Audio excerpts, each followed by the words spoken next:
قوة إلا بالله العلي العظيم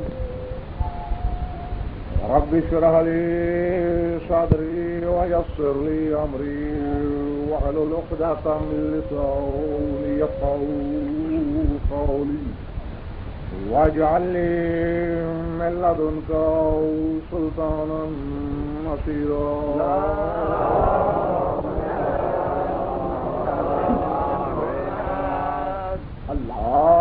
اللهم إنك ترى ولا ترى وأنت بالمنظر الأعلى وأن لك المنتهى والوجاء وأن لك الآخرة والأولى وأن لك الممات والمحيا ورب أعوذ بك أن أضل الحمد لله والصلاة على ما بعد فقد قال الله تبارك وتعالى في كتاب المجيد وفرقانه الحميد وهو أصدق القائلين يا أيتها النفس المطمئنة ارجعي إلى ربك راضية مرضية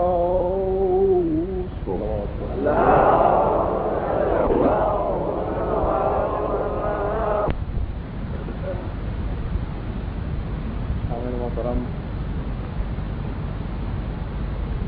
اس سے پہلے کہ میں اپنا باقاعدہ بیان شروع کروں، بانیان مجلس کی خواہش اور فرمائش کے مطابق آپ تمام صاحبان سے گزارش ہے کہ ایک سورہ فاتحہ پڑھ کر مولانا محمد بشیر صاحب قبلہ کی روح پرفتوح کو ثواب پہنچانا ہے۔ سورہ فجر کی ایک آیت کو عنوان مجلس قرار دیا گیا۔ ارشاد علم یزلی ہے یا ایتها النفس المطمئنۃ ارجعی الی ربک راضیۃ مرضیہ، کہ اے درجہ انتہائے اطمینان پہ فائز ہونے والے نفس،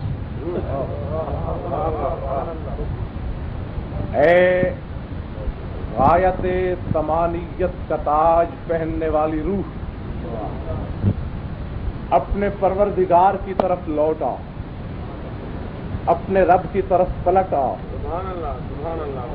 اور اس حالت میں کہ تو اپنے خدا پہ راضی ہو جا، اور خدا تو تجھ پہ راضی ہو ہی چکا ہے۔ یہ تھی مختصر آیت حضور اور اس کا ترجمہ۔ اب اس آیت کے 4 لفظ ہیں، 4 پہلو ہیں جس پر آج کی مجلس میں نے آپ حضرات کے سامنے گفتگو کرنا ہے۔ پہلی بات تو یہ کہ ہم نے اس نفس مطمئنہ کی تلاش کرنا ہے کہ وہ ہے کون، کہ جسے بارگاہ کبریائی سے طمانیت کامل کی سند مل رہی ہے، اور دوسرے آیت کے اس گوشے کو دیکھنا ہے کہ بہرحال وہ نفس جو بھی ہے اتنی باکمال روح ہے وہ کہ جس کی موت میں نہ کسی فرشتے کا دخل ہے، کیونکہ اگر اسے ملک الموت میں مارنا ہوتا تو خدا کبھی نہ کہتا کہ لوٹا۔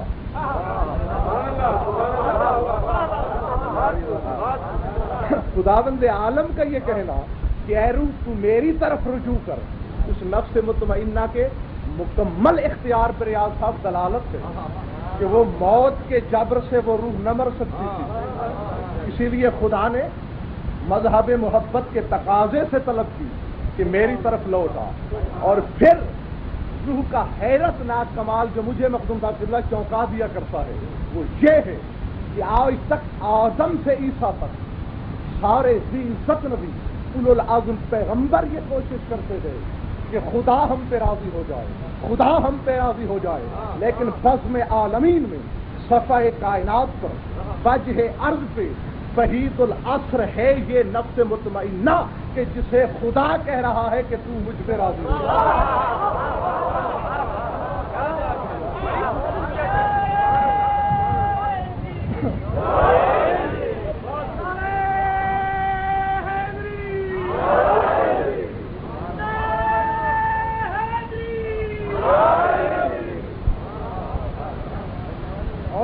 اپنی مرضی سے مقدم رکھا اس نفس کی مرضی کو.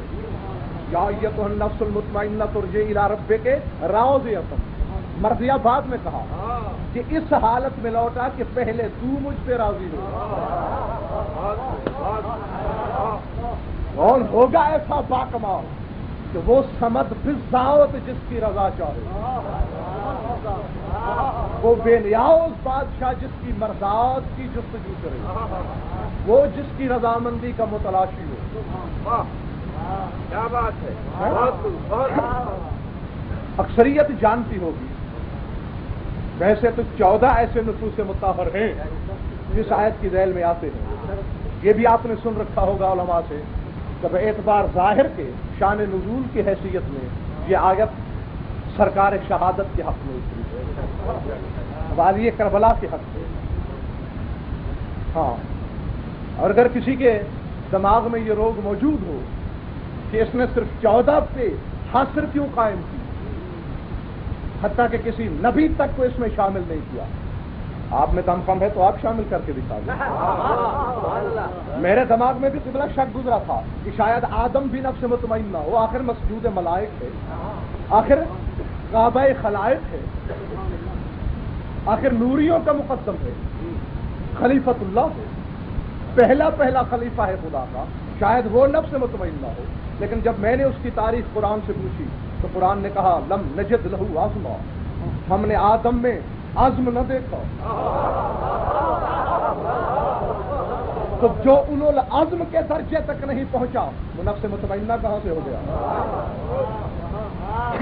آدم سے لے کر, کیوں میں زیادہ وقت ضائع کروں آپ کا, آدم سے عیسیٰ تک یہ جو تمام نبی ہیں سب میں ریاست زیادہ باکمال درجہ ہے شجرۃ الانبیاء حضرت ابراہیم کا, کہ بھئی ایک وقت بہت سے مدارج رکھتے ہیں, بہت سے مرتبے ہیں ان کے پاس, لیکن جب میں نے ان کا حال پوچھا خدا سے تو ایک مقام پر مقام خلت پہ فائز ہونے والا, امامت کا تاج سر پہ سجانے والا, نبوت اور رسالت خیرات سمدیت میں لینے والا بھی ایک مقام پر خدا سے کہتا ہوا پایا گیا, رب ارنی کیف تحیی الموتى, پروردگار مجھے دکھا تو مردے کس طرح زندہ کرے گا, تو کس طرح زندہ کرے گا. قال اولم تؤمن, کہا گیا ابراہیم کیا تمہیں ایمان نہیں ہماری ذات پہ, کیا تم نہیں سمجھتے, کیا ہماری قدرت پہ شک رکھتے ہو, شبہ ہے ہمارے کمالات سرمدی پہ کہ ہم مردے زندہ نہیں کرتے, ہمارے پاس یہ قوت نہیں ہے, نہیں پالنے والے, ایمان تو ہے ولیکن لیطمئن قلبی, میں اطمینان قلب چاہتا ہوں, تو جس کا اپنا دل مطمئن ہو وہ نفس مطمئنہ کہاں سے.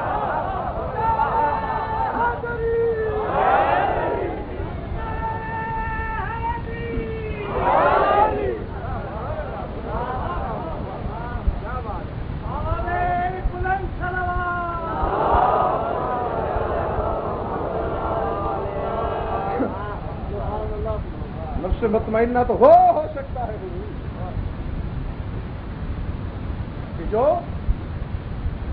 حق الیقین کے ایسے درجہ عتم پہ فائز ہو تو وہ خدا سے, اور سے ان 14 کو خدا سے پوچھنے کی ضرورت ہی کیوں, یہ پوچھے ہی کیوں, کیونکہ لوگ خدا کے بارے میں جو پوچھنے آتے ہیں کہ مولا ہمارا تو دماغ خراب ہو رہا ہے, نہ وہ جسم رکھتا ہے, نہ اس کا کوئی مکان ہے, نہ اس کا کوئی عطا پتہ, نہ اس کا کوئی گھر, نہ اس کا کوئی نشان منزل, نہ اس کی کوئی علامت, نہ اس کا کوئی جسم, احساس لمس و ادراک سے وہ کہیں آ رہی, عوار ذات بشریہ سے وہ منزہ, کشمکش خیالات و اشعار میں وہ نہیں ڈھل سکتا, اور اس کی فلاں صفت کے بارے میں ہمیں ثبوت کیسے ملے. تو ان 14 میں سے ہر نفس مطمئنہ یہ پکار کے کہتا ہے اتنی لمبی چوڑی تمہید کیوں باندھ رہے ہو, تم خدا کی جس صفت پہ مشکوک کو سوال کرتے جاؤ, ہم دکھاتے چلے جاؤ.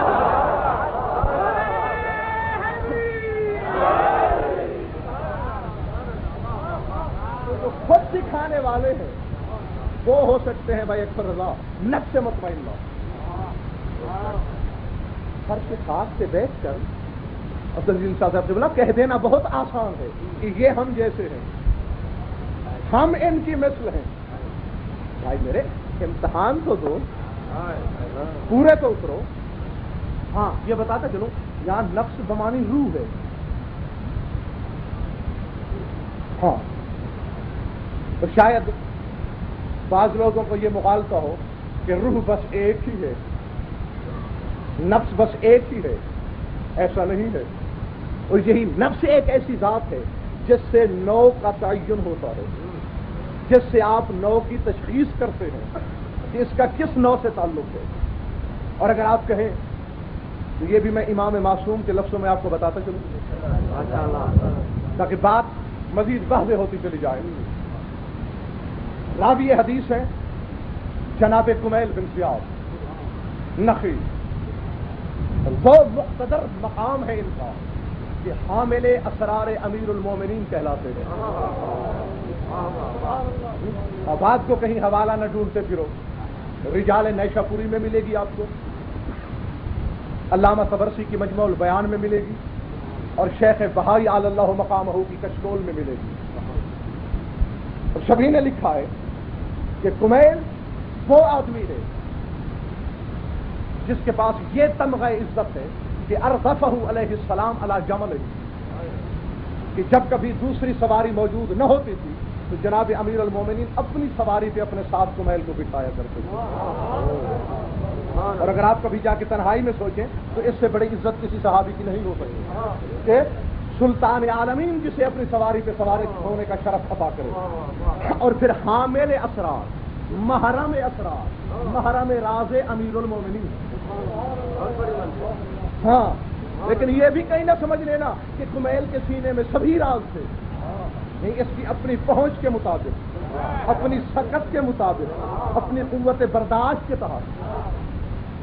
انہیں ایک موقع پہ تنہا بیٹھے ہوئے جناب امیر سے پوچھتا ہے، بات سامنے آ گئی ہے کہ یا امیر المومنین مل حقیقت. مولا تنہا بیٹھے ہیں، آج حقیقت تو بتا دیں. خدا کے لیے سونا نہیں، ذرا جا کے مولا آج حقیقت تو بتا دیں. خیبر شکن کے چہرے کی رنگت بدلی. میں مولا کا بل حقیقت، تجھے حقیقت سے کیا واسطہ آن پڑا، تیرا حقیقت سے کیا کام. اب تجھے جو بتایا گیا وہ ٹھیک ہے. بائیں بائیں دیکھے کہا مولا یہاں کوئی نہیں. اب لفظ تو صاحب سر کا، مولا کیا میں آپ کا محرم راز نہیں ہوں؟ آپ مجھ سے کیوں چھپا رہے ہیں؟ بس اس کا یہ کہنا. علی نے دیکھا کہ یہ اپنے مقام سے غلط فائدہ اٹھانا چاہتا ہے تو غضب آلود لہجے میں فرماتے ہیں نام بناؤ کیوں شرشہ علیکم ماؤ شت منی. فرماتے یاد رکھو محرم اسراریت سے کہیں ٹھوکر نہ لگنے پائے تمہیں اگر ایک بہت بڑے چولہے پہ ایک بڑی سی دیگ پک رہی ہے، اس پہ ڈھکنا ہو، اور جب ابال آئے دیگ میں اور اس سے چند قطرے پانی کے ابل کے کسی کی چھولی میں آ پڑے تو وہ کیا سمجھے گا؟ جو کچھ دیگ میں تھا وہ میرے پاس چلا.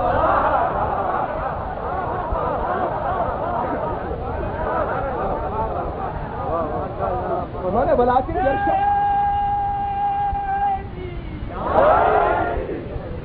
چرچا ہو رہے کما یت تو ہمارے دیگ علم میں جب ابال ہوتا ہے اس کے نتیجے میں جس قطرے ابلتے ہیں ہم تو ان خطروں کی بھیک دیا کرتے ہیں تجھے، اس کے علاوہ کچھ نہیں. تو یہ مقام ہے اس کا. تو نفس کے متعلق یہی راوی حدیث ہے.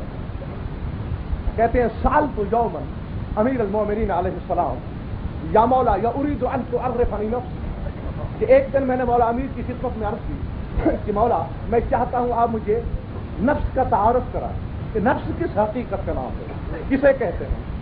کہ یہ سوال کرنا. قال علیہ السلام یا کمیل ایو نفس تريد، کون سے نفس کی تعریف پوچھتے ہو؟ کمیل جیسا عالم اجل بغلیں جھانکنے لگا کہتے یا مولا یا حل ہے یا الا نفس واحدۃ، کیا نفس ایک ہی نہیں؟ فرمایا اگر نفس ایک ہوتا تو ساری دنیا کی نو ایک ہوتی.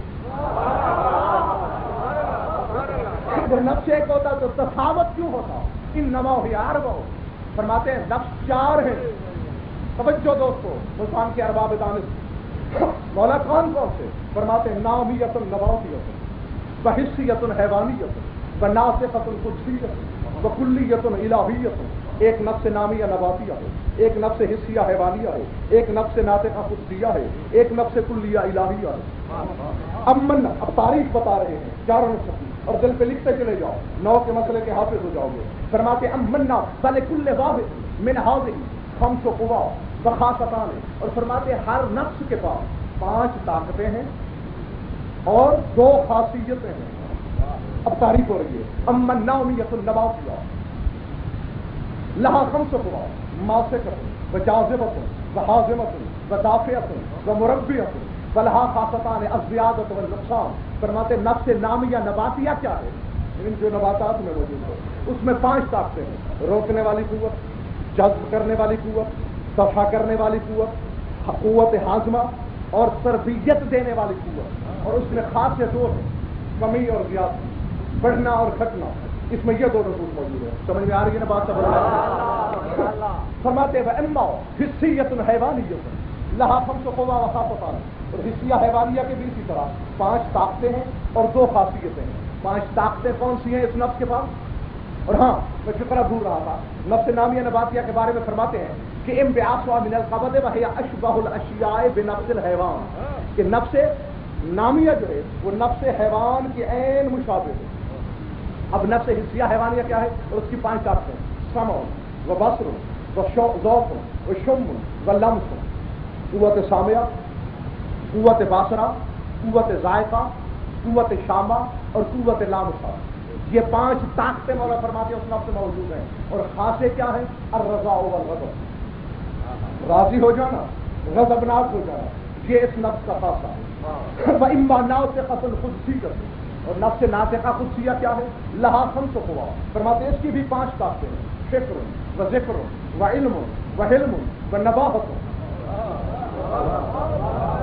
یعنی اسرار قدرت میں فکر کرنا، اسرار الہیہ کا ذکر کرنا، علم حاصل کرنا اور علم کو برداشت کر کے علم کا مظاہرہ کرنا، اور شرافت اور پاکیزگی. یہ ہیں اس کی 5 طاقتیں. اور خاصے کیا ہے؟ النزاہت والحکمت، ایک حکمت اور ایک پاک دامنی. یہ ہے اس کے خاصے. توجہ اپنے آپ کو آل محمد کی نو سے سمجھنے کی گستاخی کرنے والوں، کتنا تفاوت ہے ان میں اور تم میں. اور فرماتے نفس کلیہ الہیہ کیا ہے؟ فرماتے لہا خمس قوا. اس کی بھی 5 طاقتیں ہیں، بقاء فی بلاء ونعیم فی شفاء وعز فی ذل وفقر فی غناء وصبر فی بلاء فلہا خاصتان العلم والکرم وہی التی مبدأها من اللوح وتعود إليها لقوله تعالى ونفخنا فيها من روحنا فأما أوضها فلقوله يا أيتها النفس المطمئنة ارجعي إلى ربك راضية مرضية.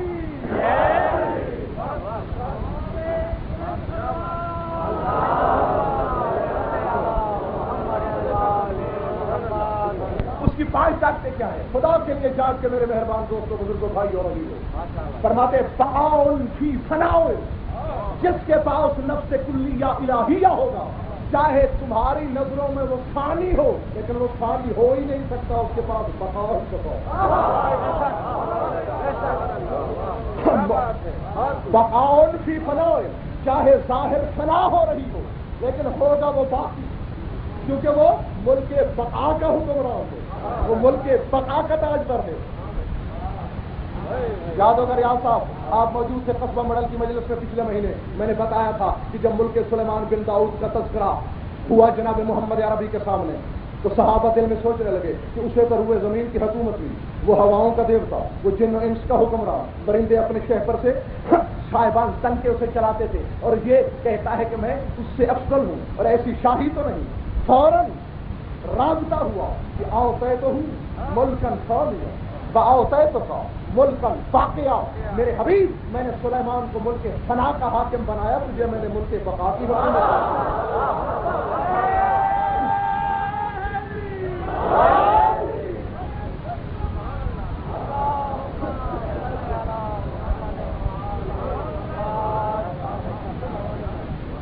پچھلے دوستوں آپ بھی ٹھیک ٹھاک ہے نا؟ ماشاءاللہ. فنا میں بقا یہ ہے کیا؟ سمجھنے والی بات ہے، یہی ہوتی ہے قبلہ. یہ خاصا نہیں، یہ طاقت ہے اس لفظ کی. یعنی وہ اپنی قوت کے بل پہ باقی رہے گا. موت کر لے کوشش اسے مارنے کی نہیں ہو سکتا.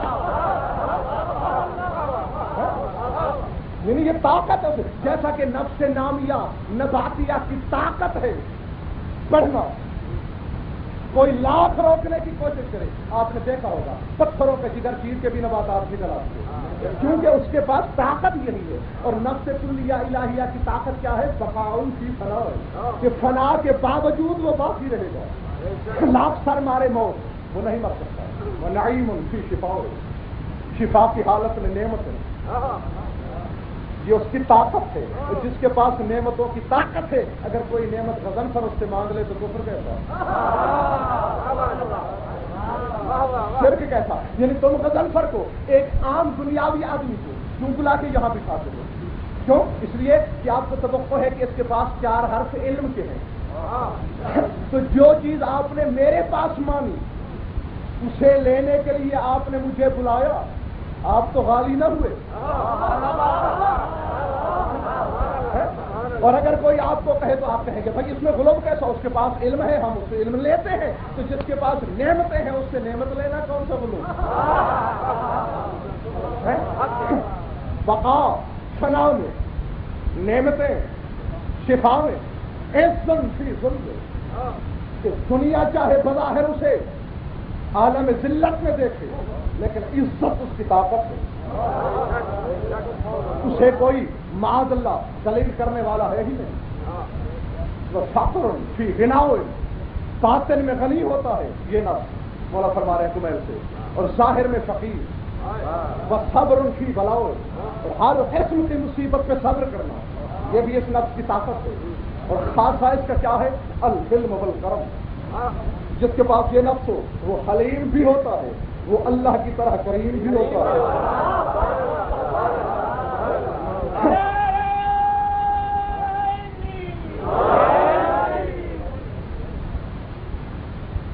اور فرماتے ہیں یہی ہے وہ نفس ہے کمیل بن زیاد نفی، یہی ہے وہ نفس مبدا من اللہ، یہ کسی چیز سے پیدا نہیں ہوتا، یہ خدا سے نکلتا ہے۔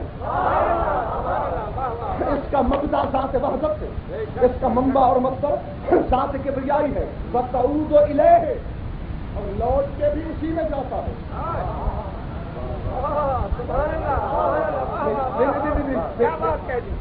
ماشاء اللہ مراد آپ کی، لیکن شاید میں نہیں سمجھا سکا بھی۔ سورج نکلتا دیکھتے ہو نا، سورج نکلتا ہے، اس کے ساتھ شعاعیں بھی ہوتی ہے نا، شعاع سورج نہیں ہے، الگ سورج سے لیکن ساتھ ساتھ رہتا ہے۔ جب سورج ڈوب جائے شعاع کہاں جاتی ہے؟ وہ سورج میں جذب ہو جاتی ہے، واپس سورج میں پلٹ جاتی ہے۔ تو بس یہ نفس کلیہ اور الہیہ اور اللہ کی مثال سورج اور شعاع کی ہے۔ خدا ذات و صفات کا سورج ہے، یہ نفس کلیہ الہیہ اس کے صفات کی شعاعیں ہے۔ جب یہ پلٹتا ہے دنیا سمجھتی ہے مر گیا، حالانکہ وہ تو کبریائی میں جذب ہو گیا۔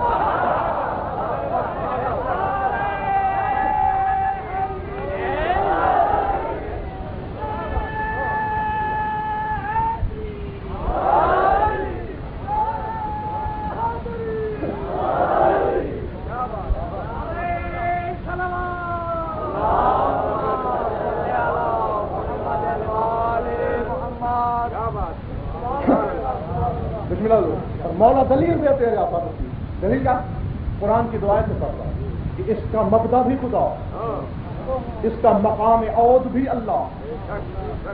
کہتے ہیں جیسا کہ خدا فرما رہا ہے نفخنا فیہا من روحنا، کہ ہم نے مریم میں اپنی روح کو،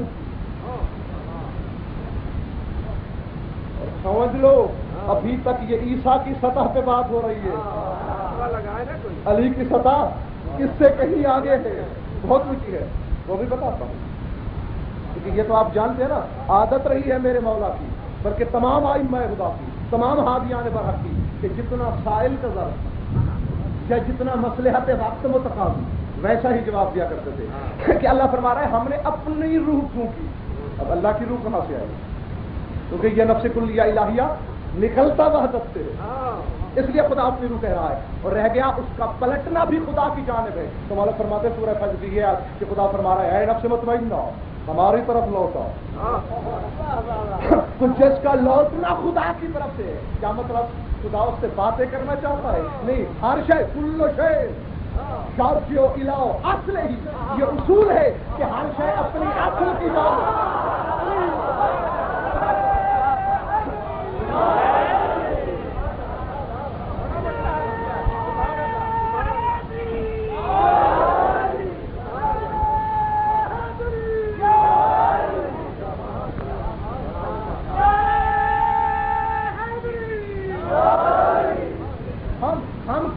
تمہاری اصل کیا ہے؟ ویسے آپ جانتے ہیں مگر میں قرآن کی آیت پڑھ رہا ہوں، اللہ فرما رہا ہے منہا خلقناکم ففیہا نعیدکم ومنہا نخرجکم تارۃ اخری۔ اے انسان، ہم نے تجھے نکالا بھی مٹی سے اور واپس تجھے ضم بھی کر دیں گے مٹی سے، تیری اصل مٹی، تو مٹی سے تھا، مٹی کی طرف پلٹا، ان کی اصل وحدت یہ پلٹیں گے بھی وحدت کی۔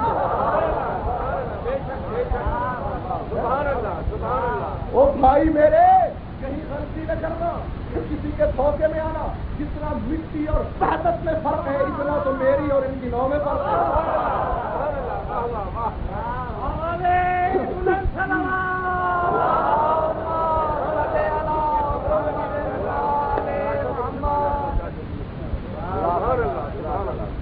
اب اگر آپ تھکے نہ ہوں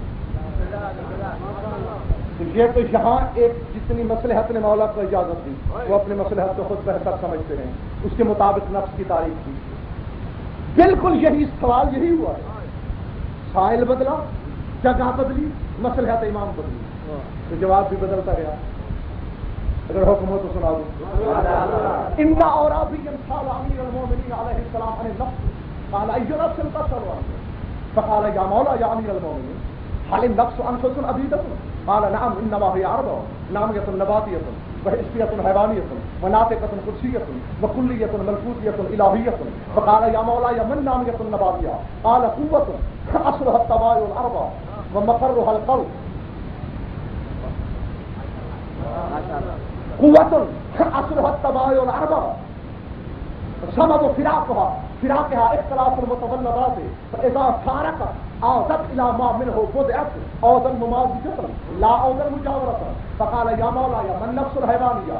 قال قوة خلقية وحرارة غريزية فعلها الحياة والحركة والظلم والغلبة واكتساب الأموال والشهوة وسبب اختلافها فراقها اختلاف المتولدات فإذا فارقت عادت إلى ما منه بوضعت عودا ممازجة لا عودا مجاورة تنعدم صورتها وتبطل فعلها واضمحل ترتيبها۔ قال يا مولاي ما النفس القدسية؟ قال قوة لاهوتية بدء إيجادها عند الولادة الدينية مقرها المعارف الإلهية فعلها المعارف الإلهية ومقرها التعجيزات العقلية۔ قال يا مولاي ما النفس الكلية الإلهية؟ قال قوة لاهوتية وجوهرة بسيطة حية بالذات أصلها العقل ومن أوضاع دعنه العبد وإليه دلت وإليه إشارت وأوضها إليه إذا كملت وشابهته منه بدأت الموجودات وإليها يعود بالكمال فهي ذات العليا وشجرة الطوبى وسدرة المنتهى وجنة المأوى خدا کے لیے جانو وسدرة المنتهى وجنة المأوى من عرفها ما يشقى وما هوى ومن جهلها سلطها يهوى غوى۔ قال السائل يا مولاي ما العقل؟ قال جوهر ذرات محيط بالأشياء من جميع جهاتها عارف بالشيء قبل قوله فهو إلة الموجودات ونهاية المطالب۔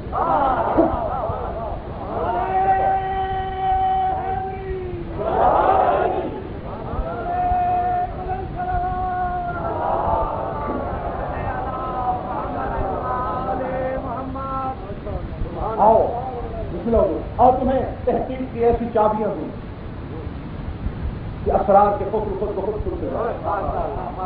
ایک عربی نے سوال کیا، مولا نفس کی تعریف کا سوال ہوئی ہے، پہلے تو اسی طرح فرمایا کون سا نفس پوچھتے ہو؟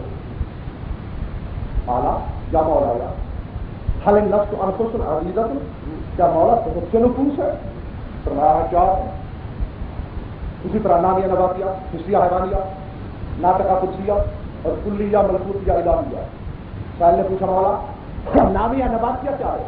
فرماتے قوت اصل الطبائع الاربع، فرماتے یہ وہ نفس ہے جس کی طاقت طبائع اربع میں چھپی ہے۔ کیا مطلب طبائع اربع؟ حرارت، برودت، رطوبت اور یبوست، یہ ہے طبائع اربع، اس میں اس کی چھپی ہے۔ بس وہ ایجاد یعنی یہ نفس اس میں ہوگا جو نطفے کی پیداوار ہوگا۔ مقر حل قبض اور اس کی رہائش کا جگر ہے، یعنی یہ روح یہ نفس جگر میں رہتا ہے تو فعل و زیادت و نقصان کمی اور زیادتی اس کا فعل ہے۔ سبب و فراقها اختلاف المتولدات، اس نفس کے فراق کا سبب، یعنی یہ بدن کو چھوڑ دیتا ہے، اس کی وجہ کیا ہے؟ فرماتے ہیں اختلاف المتولدات، جس چیز سے یہ پیدا ہوتا ہے یعنی وہ تباہ ہوا، جب ان میں اختلاف ہو جائے تو یہ کہتے ہیں چلو تم آپس میں لڑتے رہو، مجھے اجازت میں جا رہا ہوں، یہ بدن سے نکل کے چلا جاتا ہے، اور جب نکلتا ہے تو پھر کیا کرتا ہے؟ اذا فارقت عادت علامہ من ہو بودیا اودن مباز جاتا لا اودن مجاورتا، تو یہ وہی چلا جاتا ہے جہاں سے آیا تھا، لیکن کس حالت میں کہ یہ جا کر اس میں مل جاتا ہے، مجاورت اختیار نہیں کرتا۔ پھر سائل نے سوال کیا مولا مل حسیت الحیوانیہ، تو نفس حسیہ حیوانیہ کیا ہے؟ فرمایا قوت خلقیت لا حرارت غریزیت، فرماتے ہیں یہ ایک آسمانی طاقت ہے نفس حیوانی، جو جانور میں بھی ہے، مجھ میں بھی ہے، آپ میں بھی ہے، یہ ایک آسمانی طاقت ہے، یہ ایک حرارت غریزی ہے، بد وہ ایجاد ہے تو نہیں ہے، بد وہ ایجاد ہے عند الولادت الجسمانیہ، جب شکم مادر میں جسم پیدا ہوتا ہے تو یہ روح بھی داخل ہو جاتی ہے، یہ ساتھ ساتھ چلی آتی ہے انسان کے، فعل الحیات والحرکت، یہ جو چلتا پھرتا ہے انسان یا زندہ رہتا ہے یہ اسی نفس کا فعل ہے، بس ظلم والغلبہ، ظلم اور غلبہ بھی اسی نفس کی وجہ سے ہے، وہ اکتساب الاموال، اور یہ جو کسب مال کرتا ہے انسان یہ بھی اسی نفس کی وجہ سے ہے، سبب و فراق اختلاف المتولدات، پھر فرماتے ہیں کہ اس کے فراق کا سبب بھی وہی ہے متولدات کے اختلاف، اذا فارقت عادت علامہ من ہو گیا، تو جب یہ چلا جاتا ہے نفس سے تو اسی میں جا کے مل جاتا ہے جس سے یہ نکلا تھا، توجہ وہ پہنچ رہا ہوں منزل کے قریب۔ پھر سائل نے سوال کیا یا مولا یا من ناطقۃ القدس من نفس الناطقہ، تو نفس ناطقہ کیا ہے؟ فرمایا قوت اللہ ہوتی ہے بد وہ ایجادہ عند الولادت الدینیہ، فرماتے ہیں یہ ایک لاہوتی طاقت ہے نفس ناطقہ جو ہے، یہ ولادت دینی کے وقت پیدا ہوتا ہے، ہر ایک کو حاصل نہیں ہوتا لیکن ہے ممکن الحصول، اگر کوئی چاہے اسے حاصل کرنا تو کر سکتا ہے۔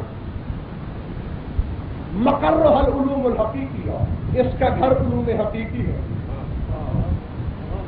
مواد التائیدات العقلیہ، اور اس کا مادہ عقلی تائید ہے، فعل المعارف الربانیہ، اس کا نفس معارف الہیہ ہے، یعنی جس کے پاس یہ نفس ہوگا وہ بڑا عارف ہوگا، اور اس کے فراق کا سبب کیا ہے؟ سبب و فراق کا تحلل الآلات الجسمانیہ، فرماتے جب آلات بدن تحلیل ہونے لگتے ہیں یہ بھی ساتھ چھوڑ دیتا ہے، توجہ دنیا کے نفوس کی بات سمجھ۔ اب سائل نے سوال کیا من نفس الکلیۃ الالہیہ، مولا نفس کلیہ الہیہ کیا ہے؟ امیر المومنین مسکرا کے فرماتے ہیں قوت اللہ فیہ وجوہرۃ وسیطۃ حیۃ بالذات فاصلھا العقل، فرماتے ہیں یہ لاہوتی طاقت ہے، یہ ایک جوہر بسیط ہے، اور یہ نفس حی بالذات ہے،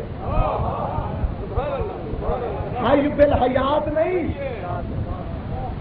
حی ہے یعنی زندہ ہے لیکن زندگی کی وجہ سے نہیں، نہیں سمجھے تو یوں سمجھو اللہ کا نام حی اور قیوم کہتے ہو یا نہیں؟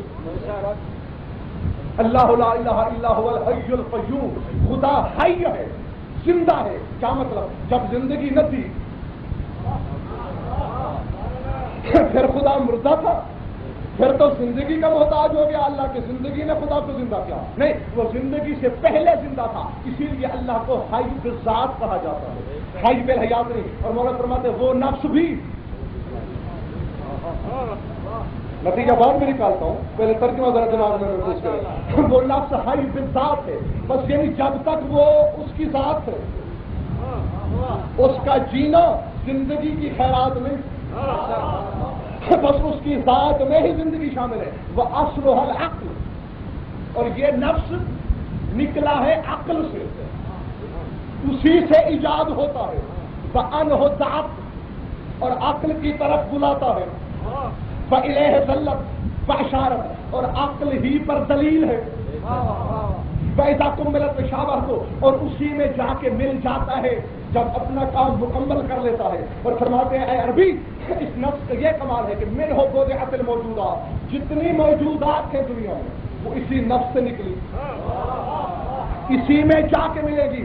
مولا ذرا تشریف فرمائیے کہ وہ نفس ہے کیا؟ توجہ فرماتے ہیں فہیا ذات العلیہ، وشجرۃ الطوبى وسدرۃ المنتہی وجنۃ المأوى. نہیں، میں پہلے نتیجہ نکالوں تاکہ آپ صحیح لطف حاصل کریں.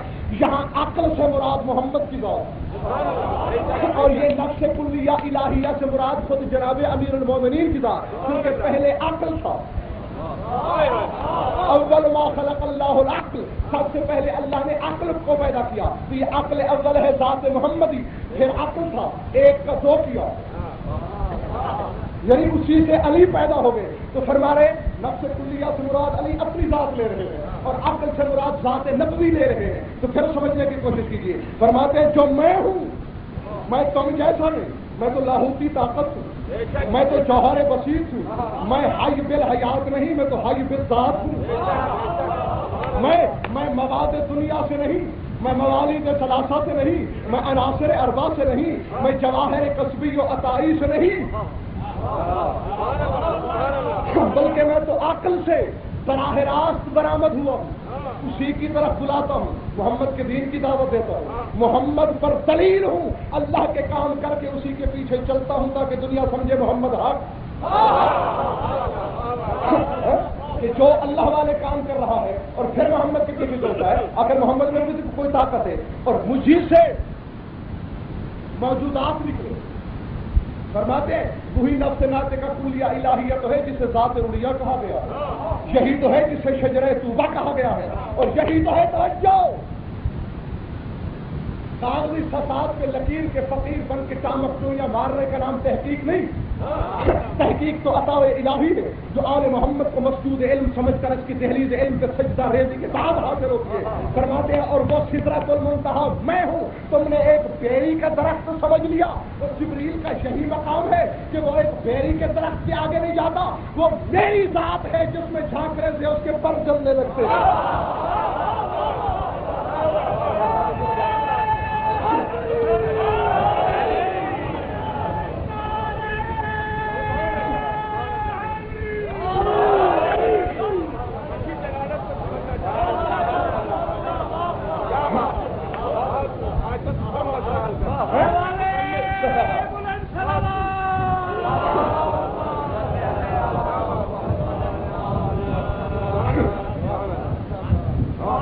وہ سدرۃ المنتہی ہے، ورنہ ایک بیری کی طرف بیری تو نباتات ہے، اس درخت سے آگے جبریل نہ پڑے. سید الملائکہ یہ ہو کیسے سکتا ہے؟ تم نے سمجھ لیا کہ جی اس بیری کے آگے توحید تھی. اور میاں توحید نہیں بیری کے آگے، کیونکہ توحید سے نکلا ہوا نفس کلیہ ہے، نفس الہیہ ہے، کیونکہ خد و خال وحدت کیسے ہے.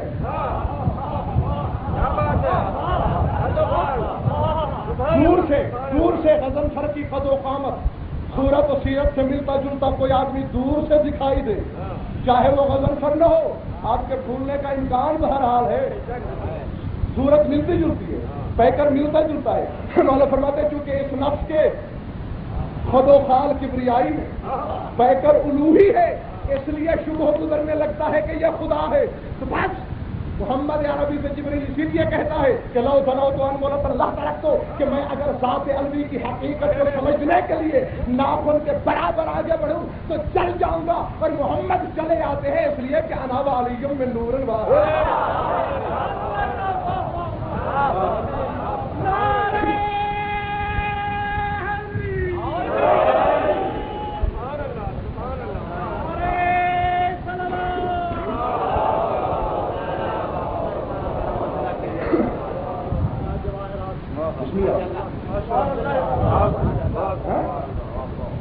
نور نو کرتے پھرتے ہو، نویں تو بہت پیچھے رہ گئی ہے. یہاں یاد رکھے عربی من عرفہ موجشہ وما ہوا، جس نے اس نفس کلیہ الہیہ کو پہچان لیا نہ وہ شقی ہوگا نہ وہ بھٹکے گا. ومن جہلا ذلسا یہو وغوا، اور جس نے اس سے جہالت برتی یا پہچاننے کی کوشش نہیں، اس کی تمام محنت بیکار، چاہے نماز پڑھے بیکار، روزہ رکھے بیکار، حج کرے بیکار، جو کرے بیکار، جو صرف نفس الہیہ کو نہیں پہچانا، جو روح وحدت کو نہیں پہچان سکا. پہلے یہ بتا دو تھکے ہو تو گھر کا مسئلہ ہے، میں یہی بند کر سکتا ہوں۔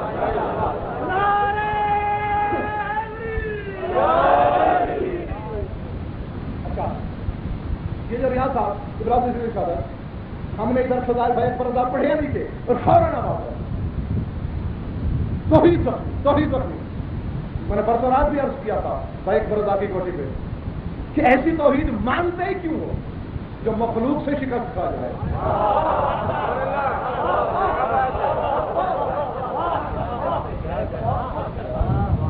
اس توحید کے ماننے کا فائدہ کیا جسے مخلوق کی چار شان چت کر دے؟ اور میں بتاؤں اور خود محلے میں وحدت کی زبانی بتاتا چلوں تاکہ مسئلہ حل ہو جائے۔ کوئی شام ابن حکم سامنے بیٹھا ہے، امام ششم فرماتے ہیں یا شام اللہ ماخوذ مشتق من الہ و الہ یقتضی معلوم، فرماتے اللہ مشتق ہے الہ سے۔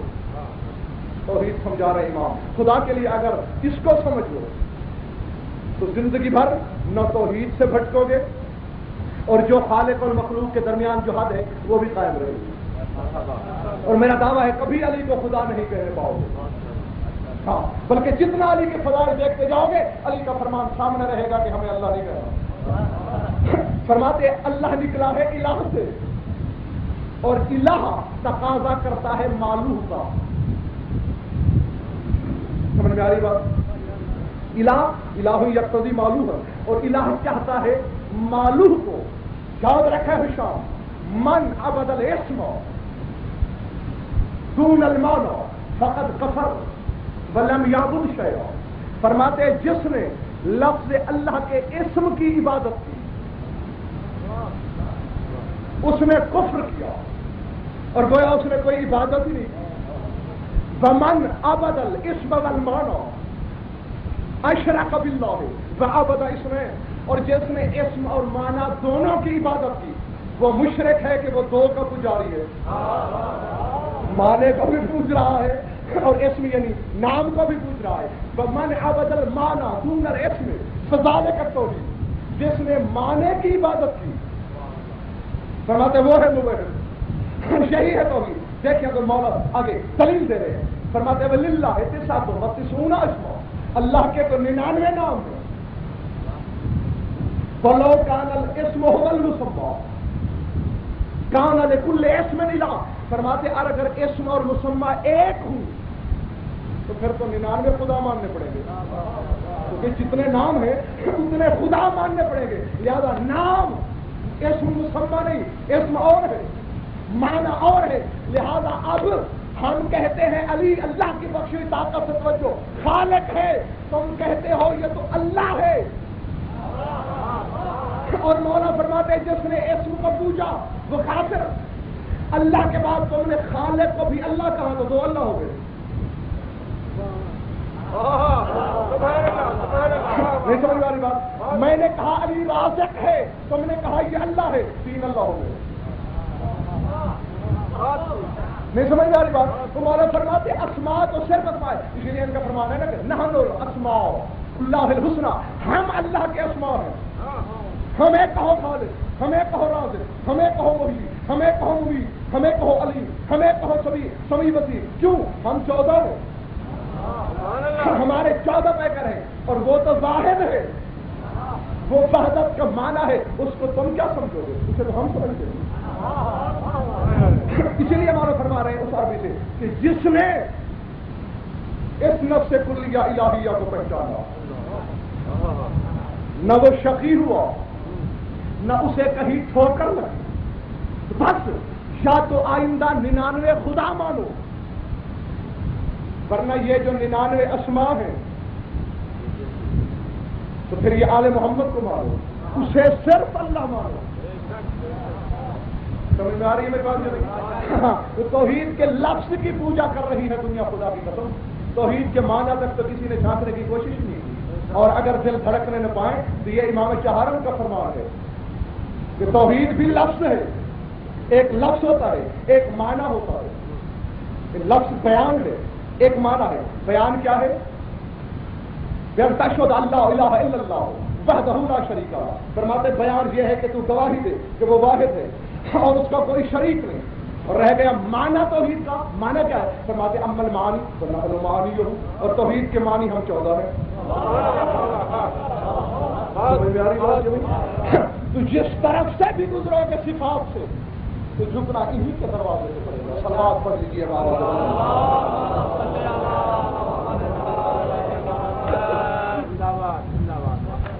بس میں آپ کو زیادہ تھکانا نہیں چاہتا کیونکہ علمی بیان ہے، اور زیادہ اگر دقت میں چلا گیا تو جو کچھ پیچھے ہے وہ میں ہوتا چلا جائے گا، اور میں یہ نہیں چاہتا کہ اس میں سے آپ کچھ بھول لے پائے. ذہن میں رہے یہ نفس کلیہ الہیہ، ان کا نوع دنیا سے تعلق نہیں، یہ خدا سے برآمد ہوئے، جسم خدا سے نہیں. جسم تو وہ خود نہیں رکھتا، یہ اس کے جسم صفاتی سے برآمد ہوئی، اور لوٹ کر یہ اصول ہے کہ ہر شے اپنی اصل کی طرف لوٹتی ہے، تو یہ لوٹ کر اسی کی طرف جاتے ہیں. اسی لیے خدا نے قرآن میں دنیا کو سمجھانے کی کوشش کی ہے انہیں نفس مطمئنہ کہہ کر کہ میں جب انہیں اپنی طرف بلانا چاہتا ہوں تو یہ ملک الموت کے ہاتھ میں نہیں مرتے. کیوں کہ ملک الموت نفس ملکوتیت سے تعلق رکھتا ہے اور یہ نفس الہیہ سے تعلق رکھتے ہیں. یہ ملک الموت کو مار سکتے ہیں، ملک الموت ان کو نہیں مار سکتے. تو یہ ہے آج کی تقریر کا خلاصہ. صلوات پڑھ لیجیے ایک مرتبہ.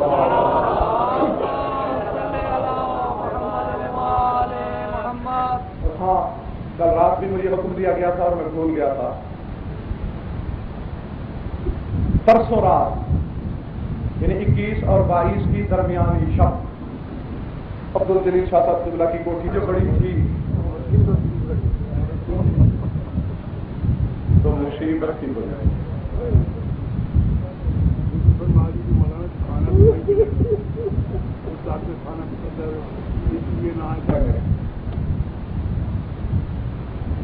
بغیر کسی وجہ کے میرے روزہ دار امام کو ابن ملجم لعین نے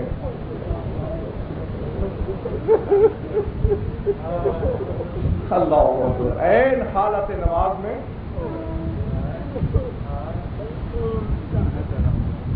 اللہ اکبر جس کے علم بناتے ہو نا عباس کے، انہی کی روایت ہے کہ میں مصلی عبادت پہ تھا، بندوبست توحید کے تحت میری آنکھ لگی اور اسی اونگنے کے عالم میں خواب دیکھتا ہوں. کیا دل سنبھال لو اگر رونے آئے، اگر سمجھ میں آ گیا تو کفن میں بھی روتے رہو گے، یہ میرا وعدہ ہے. کیونکہ جتنے یہ با کمال ہیں ان کی دکھ بھری کہانی میں درد بھی اتنا ہے. عباس کہتے ہیں میری آنکھ لگی اور میں نے کیا دیکھا کہ کعبہ گر پڑا ہے.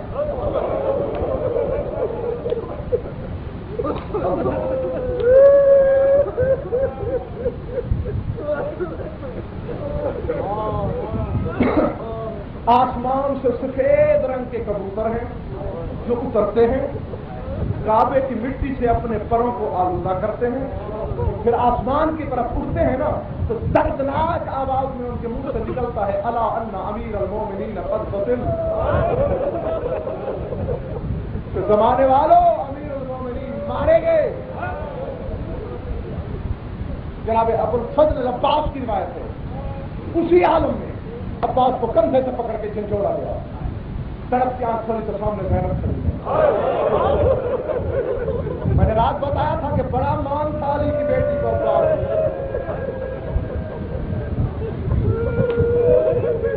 حالانکہ حسنین کے حجرے میری آقا زادی کے قرب میں تھے اور عباس کی عمر ابھی 14 برس تھی، لیکن حسنین کے پاس نہیں گئی میری آقا زادی. عباس کے حجرے میں عباس جاگو. کیا ہوا؟ عباس آسمان سے آواز آ رہی ہے علی مارے گئے، علی مارے گئے، اور مسجد کی جانب بھی شور و رونے کی آوازیں آ رہی ہیں.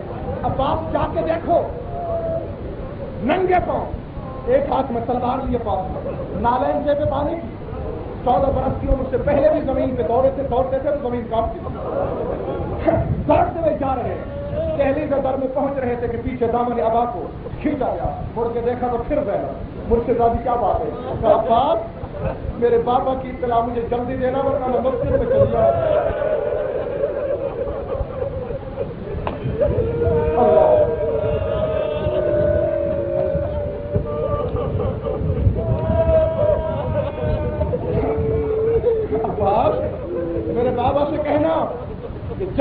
مسجد میں آئے، ورنہ مجھے مسجد میں آنا پڑے گا۔ حسنین شریفین عباس سے پہلے پہنچے۔ اولاد والوں، جس کا علی سا باپ مسلح میں خون میں غلطان ہوگا، ان کی کیا حالت ہوگی؟ حسین کی نظر پڑی، آبتا کہہ کے سینے پہ گرے، حسن آبتا کہہ کے پنڈلیوں سے لپٹ گئے۔ عباس بیت لرزہ کی طرح کانپ رہے ہیں کھڑے، زار زار رو رہے ہیں، لیکن دیکھتے ہیں کہ بطول کا ایک بیٹا سینے پہ لپٹا ہے، ایک پنڈلیوں سے لپٹا ہوا ہے، قریب کھڑے، اور علی باری باری کبھی حسن کا منہ چومتے کبھی حسین کا، اور حسین کو کہتے ہیں تو نہ رو، تو خود مظلوم میرے مظلوم بیٹے، تو خود مظلوم ہے، تو کیوں روتا ہے؟ علی توجہ اگر منہ پیٹ کے رونا ہے۔ عباس سر جھکا کے کہتے ہیں بابا دعا ہے میری تیرے یہ پاک بچے سلامت رہے، جی بھر کے بعد میں ان سے پیار کر لینا، پہلے اپنی ایک پردہ دار بیٹی کا ایک پیغام سن لے۔ کیا پیغام؟ بابا تیری پردہ دار بیٹی نے کہا تھا اگر میرے بابا گھر میں جلدی نہ آئے تو میں مسجد میں چلی آؤں گی۔ حیرت مند مسجد کا نام آیا، پھر علی نے ہٹایا نہیں، سینے سے بیٹے کو گرایا اور تڑپ کے اٹھے، کہا زینب اور یہ مسجد؟ خدا جانے آپ کس خیال میں گئے؟ ذرا ایک دفعہ کوفہ کی جانب رخ کر کے علی سے پوچھتے کیوں نہیں ہو؟ یا علی آج اپنی زندگی میں عارف لوگوں کے مجمع میں رات کی تاریکی میں مسجد کوفہ میں آنا گوارا نہیں، اور اس وقت کیا ہوا ہوگا جب یہی مسجد کوفہ اور دوپہر ڈھل رہی ہوگی، ابن زیاد شراب پی رہا ہوگا اور زینب کے سر پہ چادر نہ ہوگی۔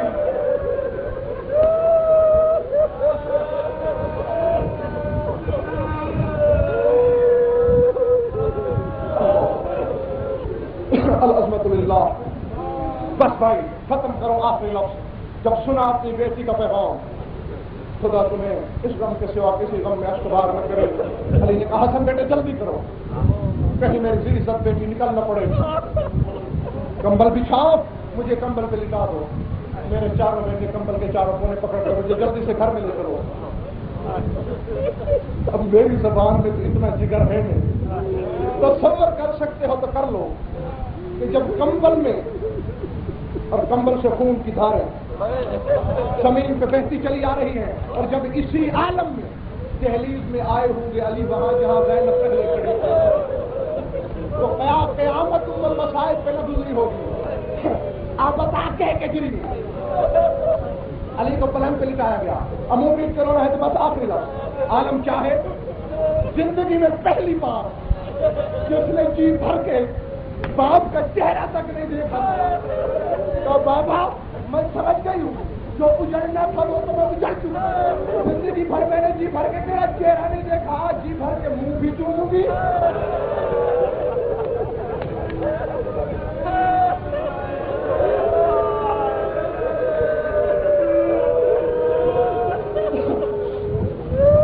آج جی بھر کے تیری یہ سمجھ ہر کے بھی گوشت لوں گی۔ علی نے تڑپ کے لپٹا لیا اپنی بیٹی کو، سینے پہ زینب، ام کلثوم، حسن حسین دائیں بائیں رو رہے ہیں، بین کر رہے ہیں۔ مسجد فطرے کے لیے میں نے آپ لوگوں کو تکلیف دی، کلیجہ منہ کو آتا ہے، سب رو رہے ہیں، لیکن علی کے گھر کے صحن میں ایک کونے میں دو ہستیاں ایسی ہیں،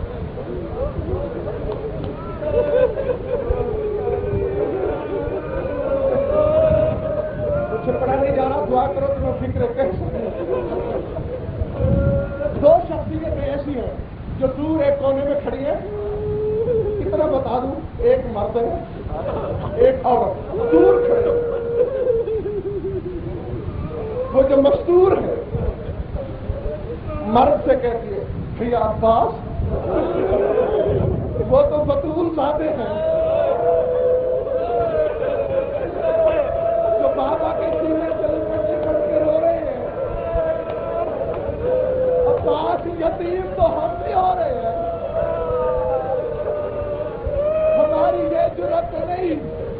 بطول ذاتوں کے باپ کو ان کے سامنے ابا کہیں، عباس تو میرے گلے لگ جا، میں تیرے گلے لگ جاؤں، تو میری یتیمی کا پرسہ دے، عباس میں تیری یتیمی کا پرسہ دوں۔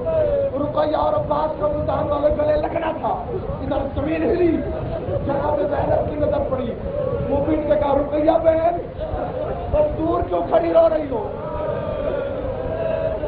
قاسم سردار زادے، ہم کنیز زادے، کہا یہ وقت ان باتوں کا نہیں، کہا پھر اگر ناراض نہ ہو تو آج زندگی میں پہلی بار تمہارے منہ پہ تمہارے باپ کو آبتا کہہ کے پکاروں۔ ادھر جناب زینب کی باہیں دراز ہوئی، رقیہ ایک دوسرے کے گلے،